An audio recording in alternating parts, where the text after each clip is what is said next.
SIR এর নাম কেটে গেলে আপনার ব্যাংক অ্যাকাউন্ট ফ্রিজ করে যাবে, লোকে তো হাসবে, লোকে তো মানে এটা তো কোনো কাজের কাজ হচ্ছে বলে আমার মনে হচ্ছে না স্যার। তৃণমূল কি বুঝতে পেরেছে যে আর কোনো কাজের কাজ হওয়ার নেই, তাই জন্য যা ইচ্ছে বলছে, মিথ্যাচার করছে, এমন মিথ্যাচার যেটা ধরা পড়ছে একদম অন দ্য ফেস? বলুন স্যার।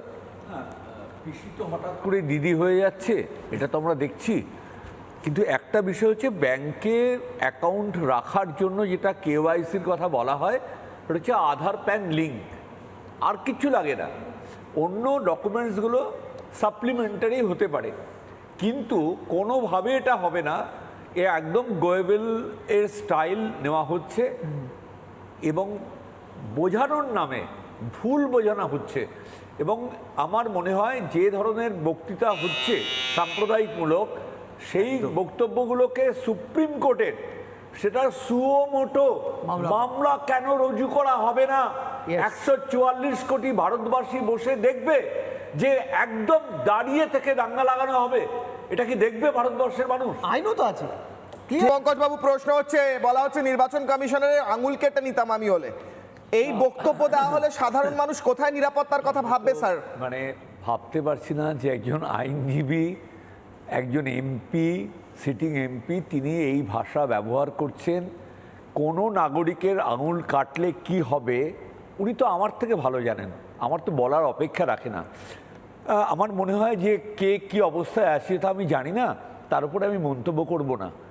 আমার যেটা বলার, যে এই যে এত এসআইআর নিয়ে চিৎকার চেঁচামেচি, তামিলনাড়ু সেখানে 11.7% নাম বাদ গেছে, পশ্চিমবঙ্গ সেখানে 8% নাম বাদ গেছে, পন্ডিচেরি সেখানে 7.7% নাম বাদ গেছে। আমরা তামিলনাড়ু বা পন্ডিচেরিতে আপনার এরকম টক শো হয়েছে আপনাদের অল ইন্ডিয়া চ্যানেলে? প্লিজ প্লিজ, কত লোক সংখ্যা, পন্ডিচেরির কত লোক সংখ্যা, পপুলেশন না জানেন না তামিলনাড়ুতে কত লোক সংখ্যা? না বলুন না, আমি কথা বলি। বিষয়টা হচ্ছে না, আমরা এই সক্রেটিসের একটা স্যাম্পল সার্ভের গল্প আছে, আমি ছোট্ট করেই বলি যে সক্রেটিসের সঙ্গে তার স্ত্রীর প্রচণ্ড পরিমাণের অসুবিধা ছিল, তো তিনি একবার দাঁত কাউন্ট করলেন নিজের, স্ত্রীর এবং কন্যার। সিদ্ধান্তে উপনীত হলেন যে মহিলাদের দাঁতের সংখ্যা পুরুষদের থেকে বেশি। এই বিকজ অফ সক্রেটিস কেউ চ্যালেঞ্জ করলো না, but due the process of time এটা বোঝা গেল যে উনি স্যাম্পলটা ছোট নিয়েছিলেন, এত ছোট নিয়েছিলেন, এত বায়াস ছিল, যে কারণের জন্য এই কনক্লুশনে। সুতরাং ওই 13 জনকে নিয়ে যে স্যাম্পল সার্ভে হয়েছে এই 7.5 কোটি মানুষের মধ্যে, ভোটারদের মধ্যে, এটা বেসিক্যালি স্যাম্পল চুজের যে স্ট্যাটিস্টিক্যাল মেথড, তাকে বায়াসনেস হয়, তার জন্য উনি এগুলো করছেন। একটু পড়াশোনা করুন, একটু ঠান্ডা মাথায়, যদি গরম বেশি হয়ে যায় বরফ দিন, আর ডিগ্রিটা ফেরত আনার চেষ্টা করুন, তাহলে মনে হয় সত্যি কথা মুক্তি। অঙ্কন আসি, আমি সন্ময়দা একবারই বলেছেন, আমি সন্ময়দার পরেই অঙ্কনের কাছে আসি। সন্ময়দা, হুমকি শোনালাম, আঙুল কেটে নেওয়া শোনালাম, অন্যান্য হুমকিও হয়েছে স্যার, এবং তার সঙ্গে সঙ্গে ব্যাংক অ্যাকাউন্ট ফ্রিজ হয়ে যাবে, মানে কিছু বাদ যাচ্ছে না। ফিজিক্যাল হার্ম, শারীরিকভাবে ক্ষতি করা থেকে শুরু করে টাকা পয়সা চলে যাবে আপনাদের যদি আমাদের ভোট না দেন, সবটা চলছে। বলুন। মানসিকতায় কেউ খারাপ হয় না, তাহলে এই ঘটনাগুলো, আমি পঙ্কজবাবুর কথাটা দাঁড়িয়েই বলছি, কখন বলেছেন করলেন সবাই প্রশ্ন করছেন, আমি কখন নিয়ে ব্যাপারটা হচ্ছে যে একটা ভালো একটাই বিষয় বলার, যে এই যে এসআইআর নিয়ে ধর্ণা হচ্ছে না, ধর্ণা হচ্ছে, ঠিক আছে? তো এটা হচ্ছে প্রথম।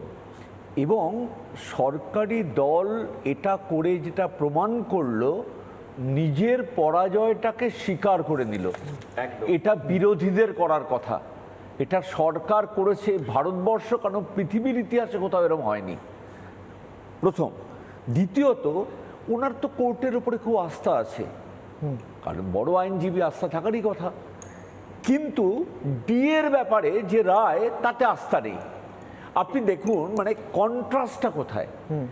আপনি তার মানে কি ডিএটাকে ভ্যানিশ করছেন? আগে তো ডিএকে ভ্যানিশ করেছেন, তারপরে তো চিফ ইলেকশন কমিশনারকে ভ্যানিশ করেছেন।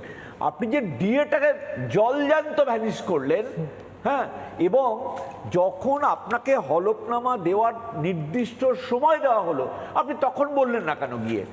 আপনি রায় বেরোনোর পরে এবং আপনি যেখানে সুপ্রিম কোর্ট নির্দেশে কমিটি তৈরি করে দিয়েছে, আপনার কি সত্যি কোনো রিভিউ করার অধিকার আছে? কোনো নেই। তাহলে তো সুপ্রিম কোর্ট ভারতবর্ষে ডাইলিউট করে দেওয়া উচিত।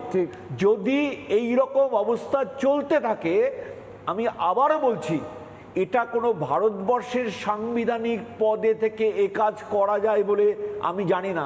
এটা সংবিধান রিভিউ পিটিশন, রিভিউ করে মডিফিকেশন অ্যাপ্লিকেশন এটাও করে না। পারে না। আফটার জাজমেন্ট, পারে না। আফটার জাজমেন্ট, বেশ, আমি টপিকে ফিরে আসি।